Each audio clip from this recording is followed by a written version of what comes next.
Hoy nos toca ver el Abdías. Es cortito, tiene 21 versículos nomás. Es como si estuviésemos viendo un salmo, más o menos. Así que quiero primero pedirle a Felipe si podés tener una oración para empezar.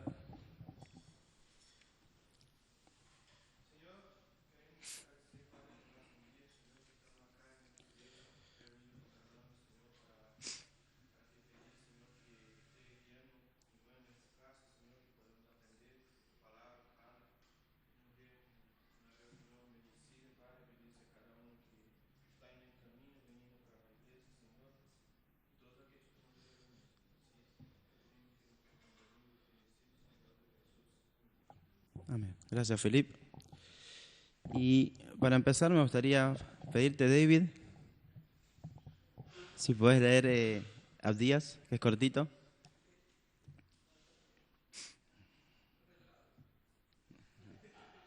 Completito.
Gracias, David.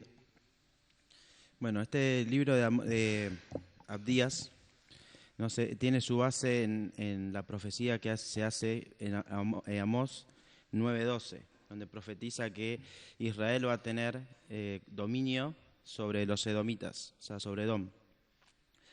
Y hay una particularidad de este profeta que no hace como otros profetas que hablan del reino del sur, del reino del norte, sino que directamente se dirige a Edom, ¿no? Y por lo que venimos viendo, ¿se acuerdan de dónde provienen los edomitas? ¿De qué parte? ¿A quién corresponden? Bueno, muy bien, Abby. De Esaú, hermano de Jacob. Entonces, podemos que decir como que territorialmente Edom son como primos, ¿no? Con Israel y Judá. Pero lo que hizo siempre este pueblo con Israel fue oprimirlo. La relación que tuvo fue de opresión, de persecución. Entonces, por eso este libro nos habla del compromiso de parte de Dios para con su pueblo, para defender a su pueblo de los enemigos de su pueblo, en este caso los edomitas. Y si podríamos resumir, este libro es: el Señor juzga a aquellos que maltratan arrogantemente a su pueblo. Esta sería como una síntesis que se podría decir de este libro. Y tenemos a lo largo de la Biblia tenemos varios versículos que nos muestran esta relación opresiva, de arrogancia, de parte de los edomitas. Por ejemplo, tenemos Génesis 27:40, Números 20, 14 al 21, 1 Samuel 14, 2 Samuel 8. Y todo esto nos deja ver como que la paciencia del Señor hacia estos enemigos de su pueblo llegó a su fin, y es como empieza ya a hablar de un juicio, empieza a hablar de un castigo, ¿no? Y por eso menciona el día del Señor en el versículo 15.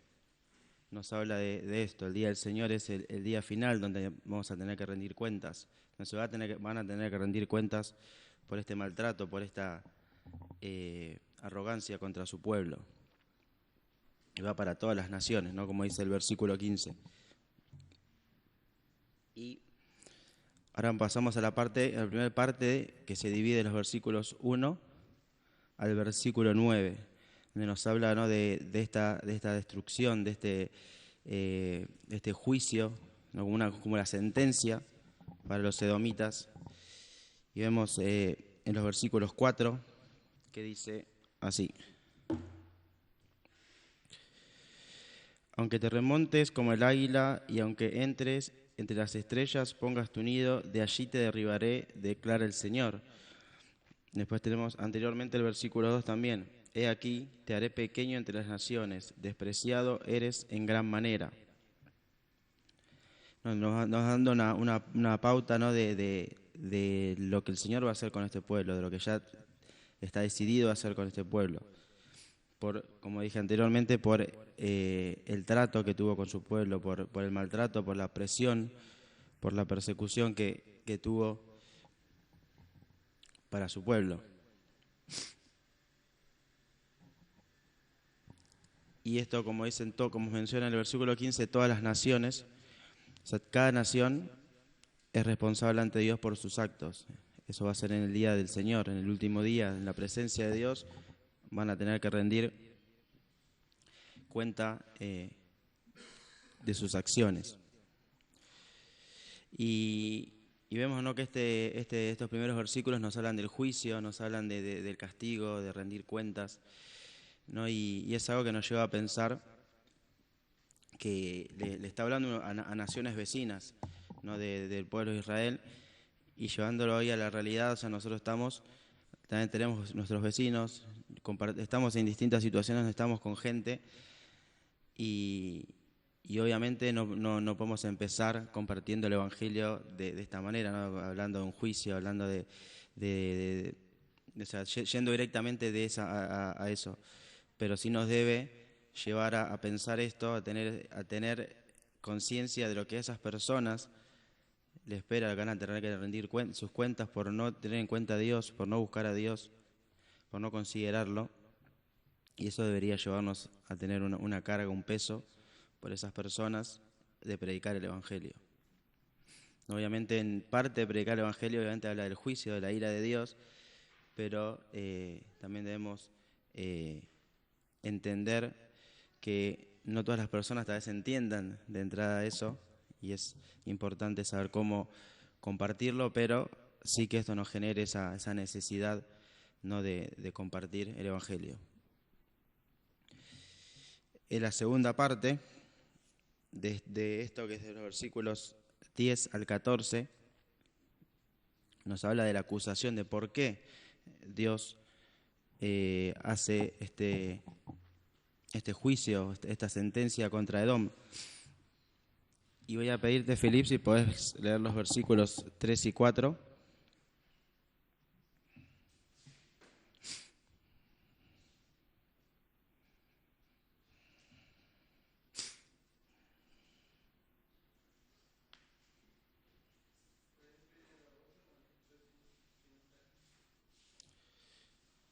Ricardo, ¿podés leer los versículos 3 y 4?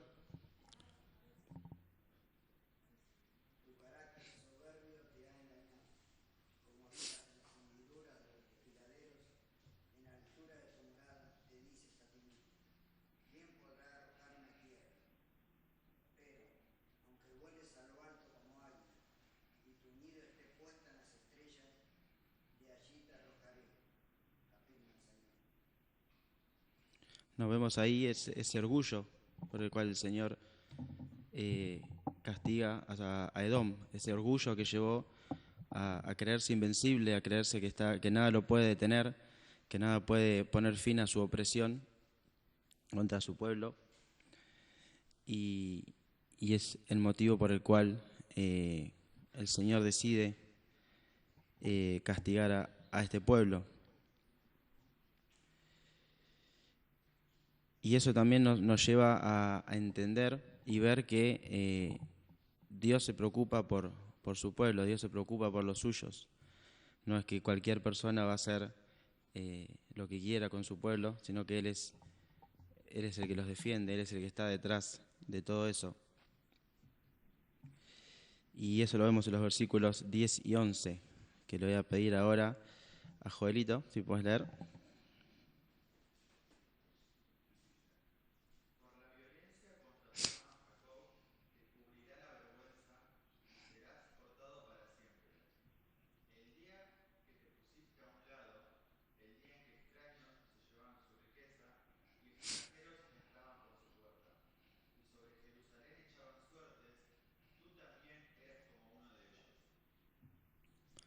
Y nos habla también de que no solamente los castigaba por su orgullo, sino por ser cómplice, ¿no?, de aquellos que venían a invadir, ¿no? O sea, porque a veces se pueden ver cosas que están mal y no decir nada, no hacer nada, y se está siendo cómplice de eso, y eso también, en este caso, era motivo para que el Señor también lo castigara, porque no solamente lo oprimía, sino que permitía y dejaba que otros lo hicieran también.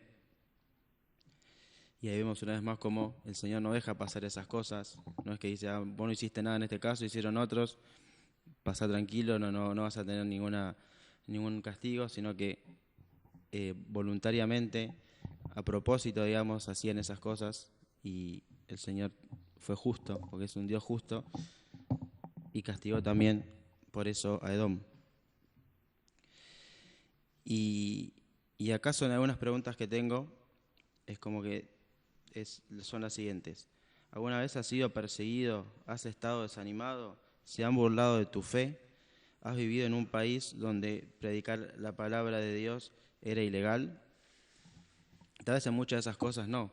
Tal vez lo que podemos decir es que alguna vez estuvimos desanimados, alguna vez al compartir el Evangelio alguien se ha burlado de nuestra fe, o simplemente decir soy cristiano y se han burlado.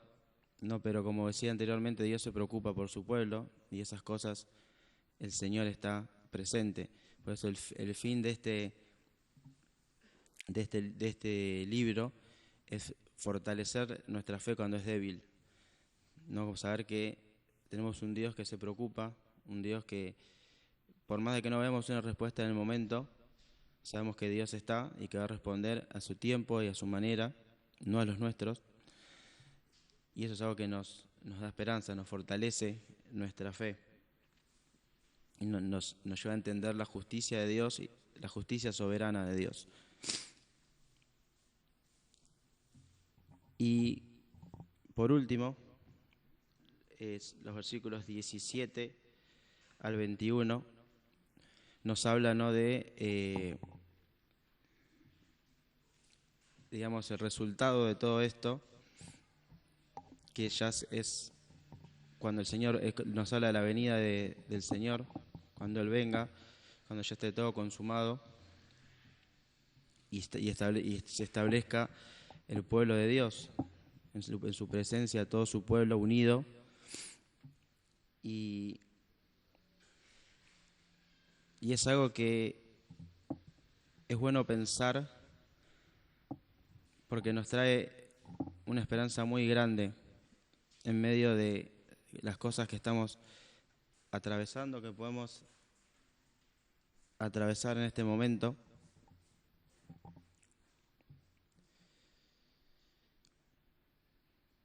Porque sabemos que si ponemos nuestra confianza en el Señor, nuestra fe en Él, y la tenemos puesta en Él, porque creo que todos acá tenemos puesta nuestra fe en el Señor, va a ser una realidad en nuestra vida.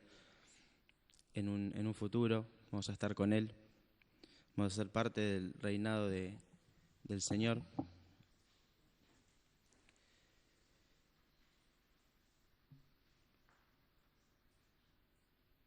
Y de esto habla el versículo de 2 Tesalonicenses 1, del 6 al 9. No sé si, Felipe, tenés ahí ya como para leer.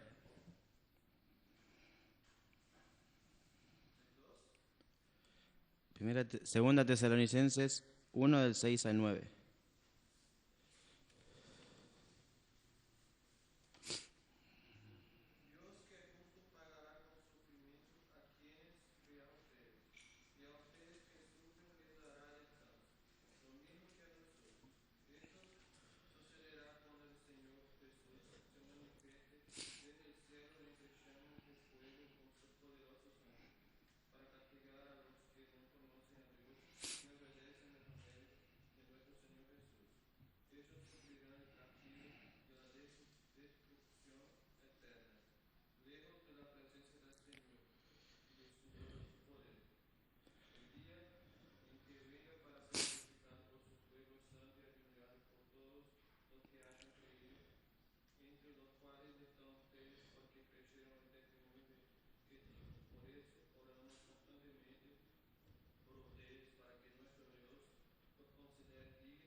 Ahí está bien, Felipe. Gracias. No, qué esperanza eso, ¿no? Como decía, teniendo nuestra fe en Él, sabemos que tenemos un lugar seguro en el Señor, sabemos que tenemos un lugar en la eternidad con Él, como cantamos a veces en la canción Al tu rostro ver, nos habla de eso, ¿no? De esa esperanza, esa seguridad de esa justicia de Dios para con nosotros, sabiendo que a pesar de que tal vez nosotros en este país no tengamos persecución como hay en otros países, no esté prohibido predicar el Evangelio, pero aún así de otras maneras somos perseguidos, somos acechados, que muchas veces esas cosas nos desaniman, nos dan miedo, pero sabemos que detrás de todo está el Señor, sabemos que Él es el que nos defiende, así como defendió a su pueblo de Edom, así como Él juzgó a Edom, va a juzgar a todas las naciones, y tenemos seguridad de que al estar en Cristo, como dicen Romanos, los que están en Cristo para aquellos que están en Cristo no hay condenación, porque tenemos esa promesa, esa seguridad en Cristo de que vamos a estar con Él. Y eso es algo que es una paz que nos da y seguridad de que sabemos que lo que Dios prometió Él lo va a cumplir.